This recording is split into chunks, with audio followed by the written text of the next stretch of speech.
Update. My fiancé got a face tattoo without talking to anyone. Original post. I am honestly stunned right now. My fiancé Kim, I've just learned, is completely insane. She took some days off work this week sick and avoided seeing most people in person. She claimed she was feeling sick and just wanted to stay home alone. She has never given me any indication that she would lie about this in the 6 years we've been together. No one in her family had any worries because she was a stable individual who would never do anything crazy. Well, she got a face tattoo. She took 3 sick days from work to recover from the fact that she got a face tattoo. She told no one of this plan beforehand. I have never in our time together been talked to about tattoos by Kim, and she showed no indication that she was even interested in getting any. I was not even the first to learn. Her sister visited her because she got worried after Kim canceled meeting with her for lunch on her 3rd day sick and got a grand reveal. She didn't tell anyone beforehand because she didn't want to be talked out of it, and hid the results because the swelling and redness were so bad that we would react badly and not be able to understand the artistic meaning. Kim is Asian American, and she got Japanese symbols going down her forehead and under her eye. I don't know the meaning of them. I don't really know if I care to know the meaning of them. Kim's parents are Japanese immigrants, and according to her sister, who was nice enough to inform me of this whole debacle, this is a big no-no in Japanese culture. Tattoos have links to crime and are looked down upon. Her parents are beside themselves, and that is a whole other set of drama I can't even begin to approach. Kim talked to me last night about it and acted offended and started a fight because I told her it was absolutely insane of her to do this. She works a public-facing job. She talks face-to-face with clients in the financial industry. The minute her boss finds out, the career that she went to school for will be over. She actually didn't consider her job or family or me at all and decided a long time ago she was going to express herself freely without any concerns. I'm worried about her right now. This is not normal. She blocked my number after our fight and is ghosting me and her sister because we're trying to help. But dear Lord, this is far beyond me. I cannot comprehend what I'm even supposed to do right now. Kim's lost her mind. Is there any chance I will be happy married to this? A woman who went and got a face tattoo and hid the fact because she knew we would all talk her out of it? Dear Lord, I really need to run, don't I? Now for the top comments before reading the update. I'm sitting next to my friend who took over her father's tattoo shop, and one of the big 3 rules that she took from her dad and has the tattoo artists under her employment follow is no face tattoos as a person's first tattoo. I have a friend who is a tattoo artist. They refer to neck tattoos as life ruiners and would never put a piece on someone's face as first ink. Usually a good artist will try to encourage first tattoos to be in easily covered or less obvious places. I can't even imagine where she found someone to do it. I don't get this either. I have full sleeves and a ton of other tattoos, and my artist was hesitant still about tattooing my fingers. Not for no reason, but damn, to get one on your face right away? How did she spring that?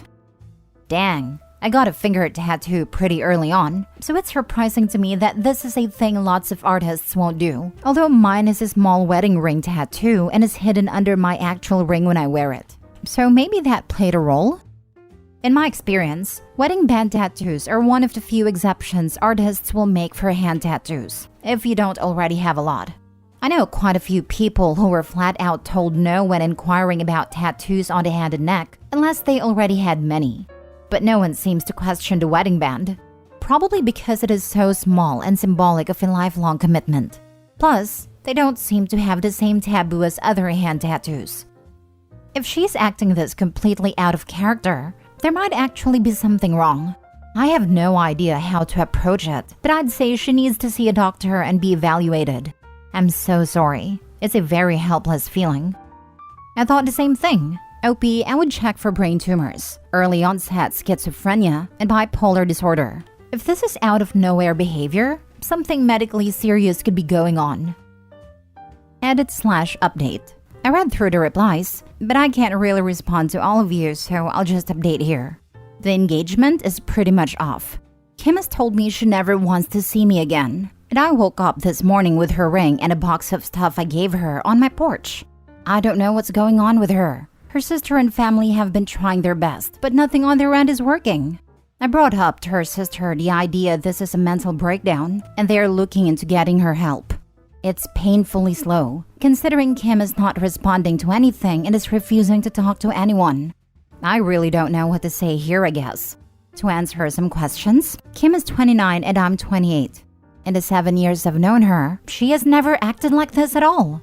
She had a good relationship with her parents, and while they were a bit overbearing at times, they supported her in going to college and getting a career, rather than starting a family. From what I've gathered, they probably would have been fine with any tattoo she got as long as it was not on her face, neck, or hands. Even then, this kind of behavior is as far from Kim as I could have imagined.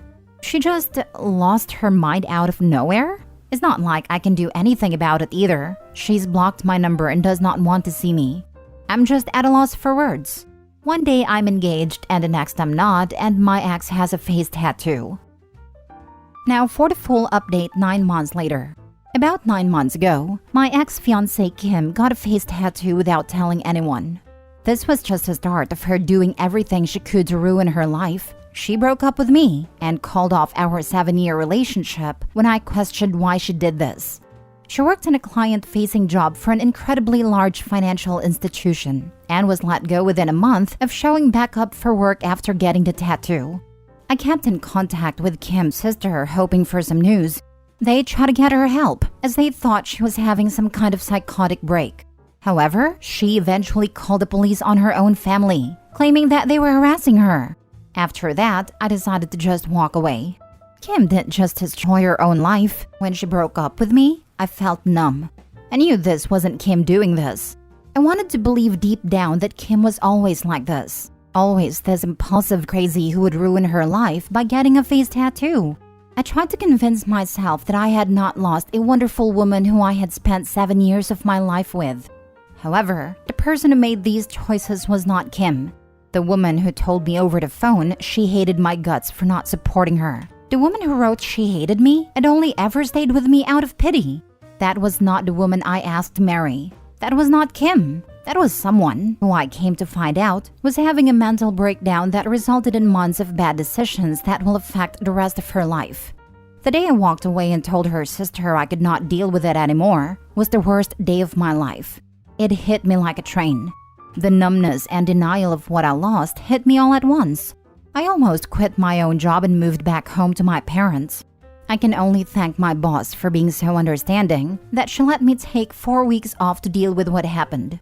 She and the rest of my team went far beyond what should ever be expected of co-workers and management, that it makes me realize how close I was having to leave a job I actually enjoy. I never moved on from Kim, but I came to accept what had happened. I thought I was okay until 2 weeks ago.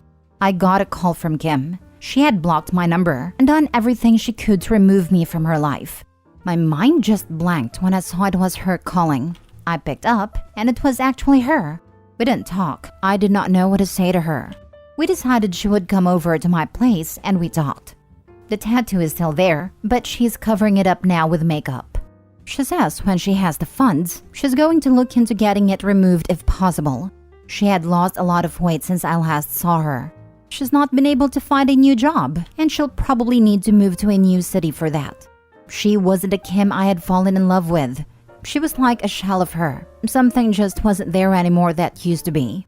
Kim told me what had happened. The year leading up to the tattoo was awful for her.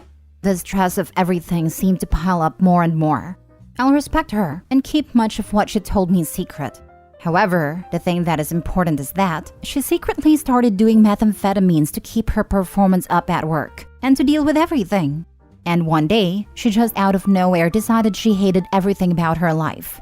She explained why at a time she wanted a tattoo. It doesn't really make much sense, but a lot of what she was thinking at a time didn't. And from there, she just lost control of everything. I won't talk about what happened after she disappeared, but it is not pretty. There are things she did that will follow her for the rest of her life. It explained a lot, but it did not make things any better. We talked for nearly the entire night. She did not leave my place till almost 4 a.m. Since then, she said that she wants to try and get back together with me. She admitted she knows things cannot be the same, yet she wants to try. I haven't talked to anyone about what I'm about to say yet. I've held off on talking to Kim about it because it feels selfish. But there's something about the way Kim acts, about the way it affected my life that irks me. When we talked that night, she said that I was lucky she cut me off. I was lucky I didn't get put through any of this. I was lucky that my crazy ex wasn't at my door screaming or showing up to my work and causing a scene. She acts like my life wasn't affected at all. I told her what happened after she left. How much it hurt, how I almost quit my job and moved across the country. Her response was dismissive. Like, because I didn't go through with that, I don't get to complain. She acted like because I was not the one with a tattoo on her face, I don't get to act like it had long-lasting effects on me. She didn't even apologize for the explicit and hateful note she left with my things when she returned them. Or for the phone call where she called me a manipulative, selfish a-hole who only wanted her for her body. Or even just for breaking up with me. She knows she was wrong to do it, but it's almost as if she's acting like because she had a breakdown, I can't hold her accountable for what she did to me, because it wasn't long-lasting. I texted her last night saying how hard it was for me when she left, and she ignored it entirely and tried to move on. No acknowledgement at all. I don't know why, but it hurt me. It hurt me so much. I feel like I did back when all those emotions finally hit me after she left. I wish she had just never came back into my life now. I wish I didn't know what happened. I wish I hadn't picked up the call. Because it hurts. But a part of me feels like I'm being selfish or complaining too much. That I don't get to feel this way because I'm not the one who had the mental breakdown. You are not being selfish. You are choosing yourself. She may have been going through a breakdown all those months ago, but she also chose herself over you, her family, and her career. Are you lucky that she cut you off? Maybe, but that's something that you are allowed to think, not something she's allowed to say, especially while being so dismissive and stoic in the face of the pain she put you through. I think you need to block her, cut contact completely, and move on with your life free of her. You need to protect yourself emotionally and psychologically, and keeping in contact with her is not the way to do that. Be safe. Someone acting that way isn't choosing herself. She sounds dissociative and like she's barely coping.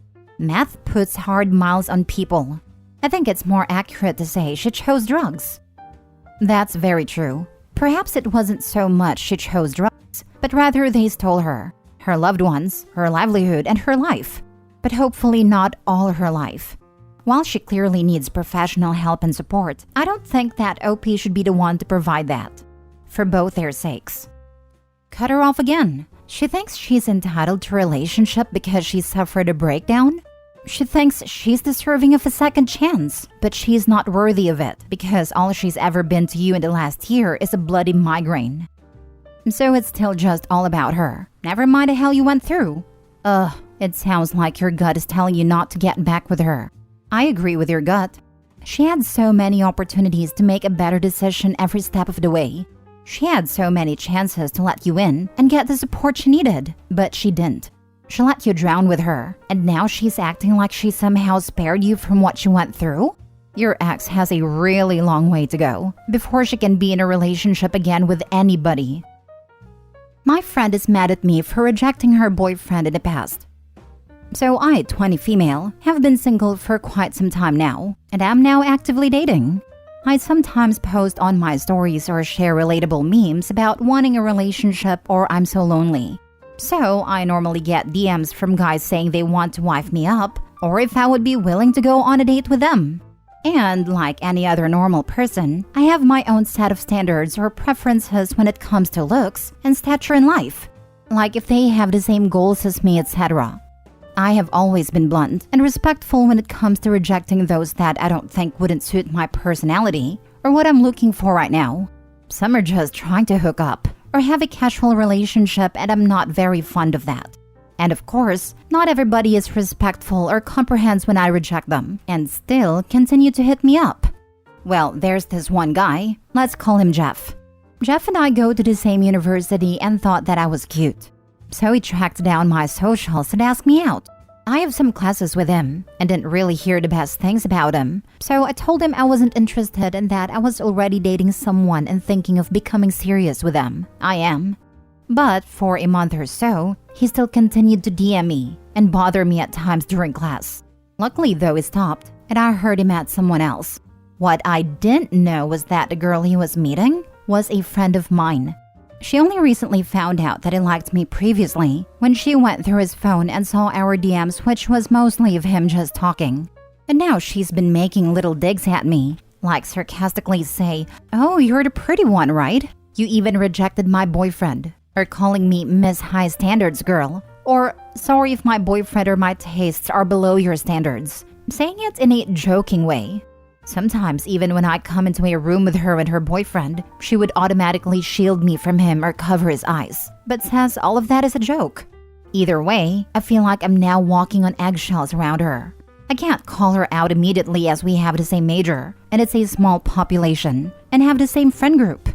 My friends just told me that I'm probably overthinking it, but her tone and now the way she treats me is different.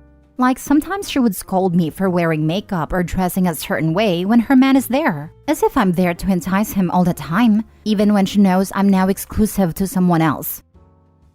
How do you even address this? "Sorry, I didn't bang your boyfriend when I had a chance?"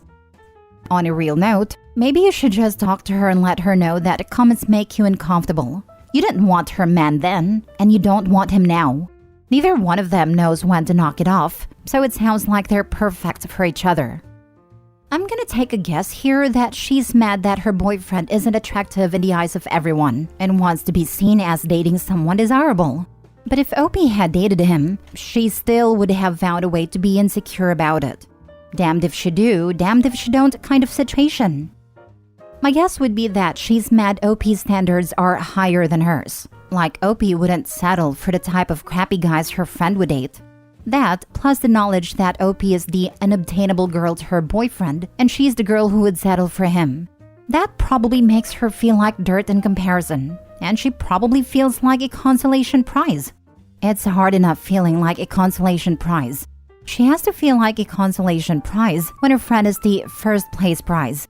I've had friends who are prettier than me. I know it must sting. But there comes a point where you decide to be mature about it. Opie's friend needs to realize that she and Opie simply aren't the same person, so they're not going to be attracted to the same traits in men. They could even end up attracted to the same man, but for completely different reasons.